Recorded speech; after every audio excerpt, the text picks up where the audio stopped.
2 દી 5 દી 15 દી થાય બાપુ ખાવા જોવે એમાં તો કોઈને હાલે નહીં.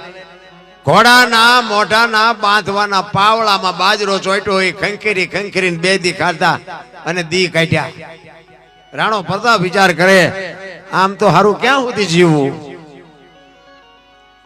મારે દિલ્હીના શરણે જવું પડશે. આવો એને જયારે વિચાર આવ્યો ને, અને આ વાત ઉડતી ઉડતી ઉડતી એનો મિત્ર ભામાશા વાણિયો, ભામાશા ને બાપુ આ ખબર પડી ને બાપુ એનો ભાઈ બંધ રૂવાડા ખડા થઈ ગયા. અરે તારી ભલે થાય તારી મિત્ર હેડા કીજીએ ઈ ઢાલ સરીખા હોય, સુખમાં પીછે રહે દુઃખમાં આગે ભાઈ બંધો એવા હોવા જોઈએ. ભલામાં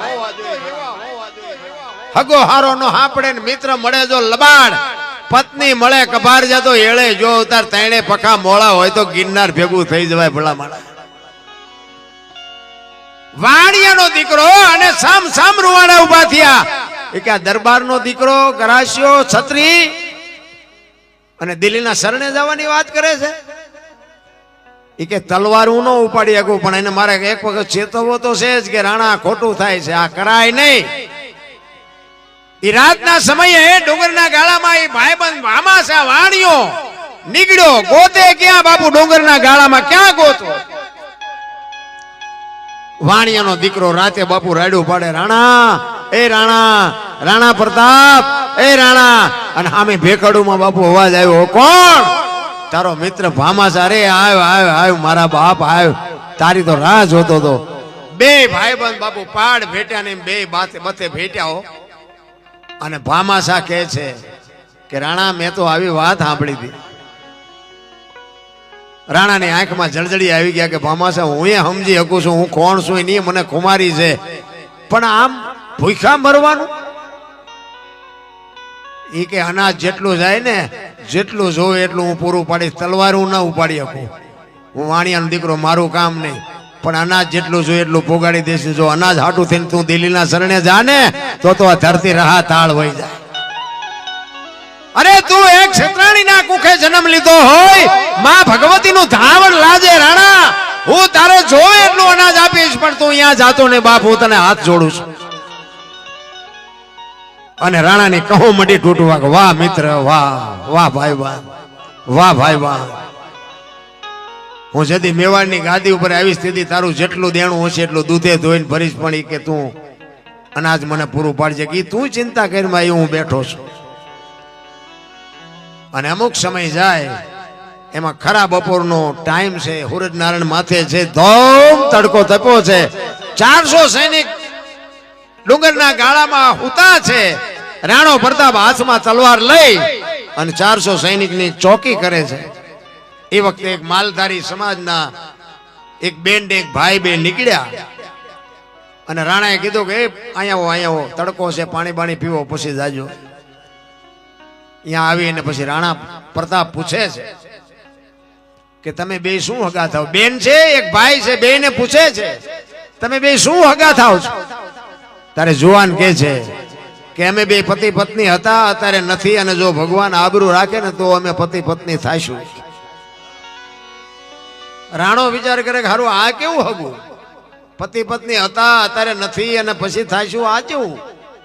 એ કે કઈ ખુલાસો થાય એવી વાત કરો તો ખબર પડે. એ કે અમે બે પતિ પત્ની હતા, અમારી મેવાડની ગાદી ઉપર રાણા પ્રતાપ, એને ખબર નથી આ બેઠો ઈ જ રાણો છે. દિલ્હીના બાદશાહે અમારા રાજા પાસેથી જયારે રાજા એમ કહેવાય કે છીનવી લીધું છેતરીને, તેથી અમે અમારા ઠાકર પાસે માનતા રાખી, જેથી અમારો રાજા ગાદી ઉપર આવે ને તેથી બે પતિ પત્ની થાશું, ત્યાં સુધી અમારા બે ભાઈ બહેન ના નાતા છે. આટલી વાત સાંભળે રવાડા બાપુ ઠરડાઈ ગયા હો રાણા પ્રતાપના. ઘરે તારે ભલે થાય, આજે એક જણાએ માનતા રાખી છે, આખા મેવાડમાં કેટલાય માનતા રાખી છે. હવે તો દિલ્હીના બાદશાહને જે કરવું એ કરે, બાકી લડી લેવું છે. અને જાસા ચિઠ્ઠી મોકલી કે કાલ સવારે હલ્દીના ઘાટ ઉપર તારું સૈનિક હોય એટલું લઈને આવજે, સેજે બાકી ન રાખજો.